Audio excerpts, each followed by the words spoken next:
Hey, what is going on, Hydro? My name is Owen. Thank you so very much for joining me today for 10 minutes of beginner level yoga. And I found a beginner. It's Mike Dostal. How are you? I'm good, Owen. I'm very much a beginner and pleased to be out here. You know, honestly, it's good to be a beginner at yoga, to have that mindset. There's always something to learn. And 10 minutes, I know you're very excited to get right into it. So shall we do it? Let's do it then. Okay. We're going to start off on all fours. This is what we call tabletop. Hands and knees. Stack the shoulders right over the wrists and the hips right over the knees. Good press through the tops of the feet and the shins. And we'll start with some cat-cow movements. As you inhale, dip the belly and pull the heart forward. Good, and then exhale, round the spine. This is our cat pose. And you'll just use the breath. Inhale, cow pose again. And then exhale for cat. And you're just keeping that up. Just follow your own breath. That's great there, Owen. Oh, you're doing great, is what I'm saying. Thank you. You've looked like you've done this before. a time or two. It's one of those unhealthy obsessions that became a career, so sometimes it works out like that. A few more rounds here. What I like to do here is really try to sync up the breath to movement a little bit more precisely. And then the next time you come through a neutral spine, you just pause there. Now, let's come into a high plank pose. Hear me out. Won't be here for too long. Stack heels over the ball mounds of the feet. Now keep this distance of hands to feet. Take the hips up and back for a downward facing dog. So in downward facing dog, you can soften the knees a little bit. Yeah, and so you can lift the outer hips any amount more. Beautiful. You see when Mike does that, the spine gets a little bit longer. You feeling that? Yeah, I'm feeling that. It feels great. Good press through the thumbs and the index finger knuckle. And we care less about whether the heels touch, right? We really want to be focused on a long spine. And then lift your heels up and bend your knees. Look forward and just take a walk up to a forward fold. Your feet will meet your hands. And they can be hips width distance. Soften the knees a bit. Let's find a ragdoll fold. So you can take your hands to your opposite elbows and let your head just be really heavy down to the floor.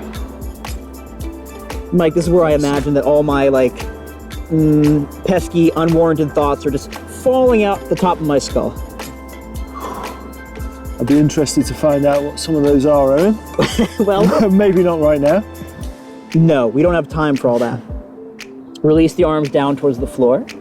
And on a breath in, let's find a halfway lift. So bring your hands to your shins and the heart forward. Good. And then exhale to fold back down.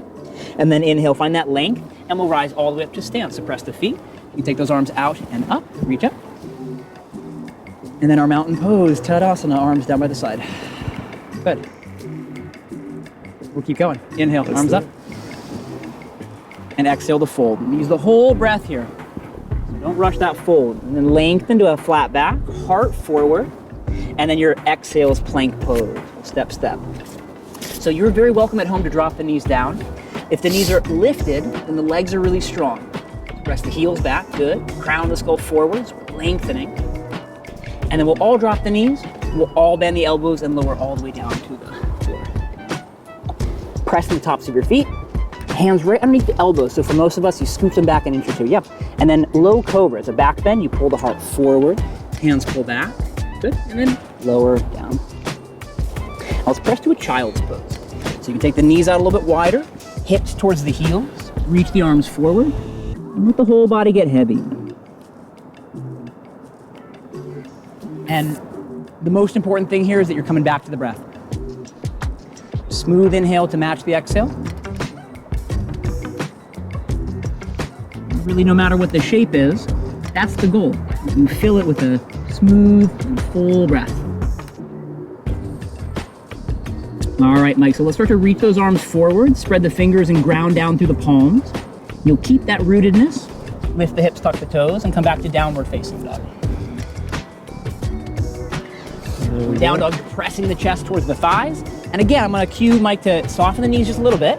And can you lift the hips even higher? Yeah. Yeah, that definitely helps, that softening the knees there. Good. Yeah, and so you're not locking out the legs, but there's a feeling like you're gonna lengthen from the back of the knee up to the hips. And you're gonna lengthen from the back of the knee down towards the inner heels. Really super job, Mike. Are you being serious? I'm being so serious I right feel now. great. I feel great. I know that's not normally the relationship we have, but gotta praise you when I see something good you do. All right, lift the heels, bend the knees and look forward, and then it's a walk or maybe a big step up to a forward fold. You'll take that halfway lift as you breathe in, heart comes forward, and then fold on the breath out. Rise on inhale, press into the feet, sweep the arms, we go up with the gaze, and then Tadasana mountain pose, arms by the side. Nice. And as a beginner, Yes. when is it you're breathing in and breathing out? I've always find that difficult. Yeah. Is it with each movement? Well, luckily, I'm telling you, you know? It's usually the inhale, you get more spacious, you lift, see. and then the Yeah. exhale is kind of where you settle. Or in a twist, you can use the inhale to find kind of more space in the ribs, more length in the spine. The exhale, that's where you twist. Okay. Yeah. Yeah. Yeah. All right. Let's breathe in, reach up, find that length, and then you exhale to fold. And then lengthen on inhale, heart forward, and then exhale to your plank pose. Knees up or down. Let's lower all the way down to the belly one more time. Low cobra, our back bend as you inhale, press into the feet, heart forward. That's good. And then exhale, lower down. And now we'll press through all fours, come right to downward facing. So tuck the toes, lift the hips up. And just a few more rounds of breath here in your downward facing dog. Now, can you already tell this is a shape that changes as you move? There's a little more space in it. It's looking a little bit different here, Mike. It's looking like you're finding that length through the spine. Yeah, if I'm feeling a little more comfortable with it, you know? Yeah. Second or third time through. Yeah, it's only 10 minutes. I mean, imagine if you practice this every day. Just take one more breath in. And then exhale, drop your knees down. Let's meet on the back. This is the nice part of yoga. We get to lie down for a little bit. Lie down. But we're not coming to rest. We got a bit more work. So bend the knees, plant the feet. Now, you're gonna brush the heels with your fingertips. That's how close the heels come. Good. Press into the feet and lift your hips up for a bridge pose. So this is a back bend. And you're pressing into the inner feet. This looks good. You think inner thighs wrap down to the floor. You take your outer hips up. And then maybe to any extent here, you can tuck one shoulder blade and then the other underneath the back.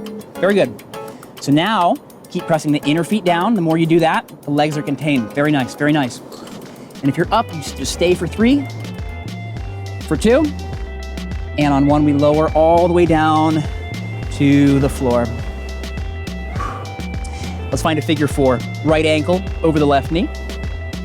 This is probably a really good stretch if you're someone who rows a lot. It absolutely is, yeah. Stretching the outside the IT band there. And you can stay here if this feels like a nice stretch. If there's more to find, you might draw the shape a little closer, taking your hands to the back of that left leg, keeping that right foot flexed, and just a few deep, full rounds of breath, and just filling the shape with breath.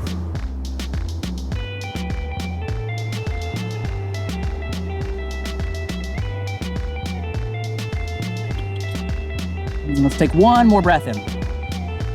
And then you'll let it go. Plant the foot back down if it lifted, and we'll just switch sides. So left ankle over the right knee. Left foot stays well flexed.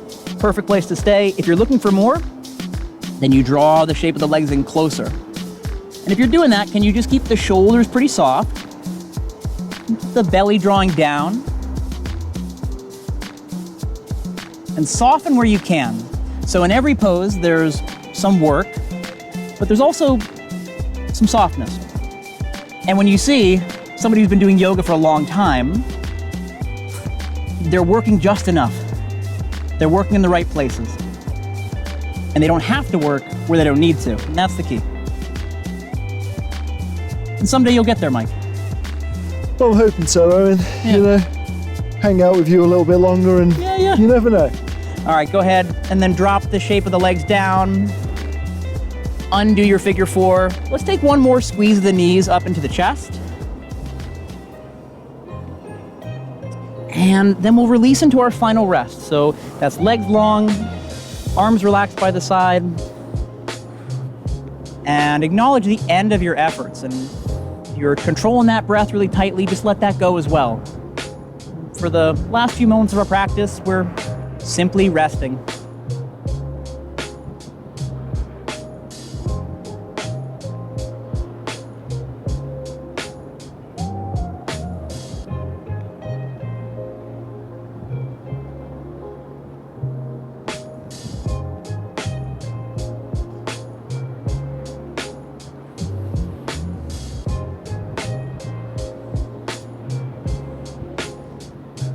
If you have a little bit longer to stay, I invite you to stay as long as you can. If you're ready to move on, let's go ahead and draw the knees into your chest. And then either by rocking up and down or by pressing off to one side, you'll meet us in a tall seat to close out. Any seat, sit well, sit tall. How you feeling, Mike? What a great way to spend 10 minutes, Owen. Yeah, I feel great. Totally agree. My name is Owen. This is Mike Dostal. We thank you so very much for spending just 10 minutes with us. Keep showing up. If you're new to the practice, keep going, keep practicing. We'll see you on the next one.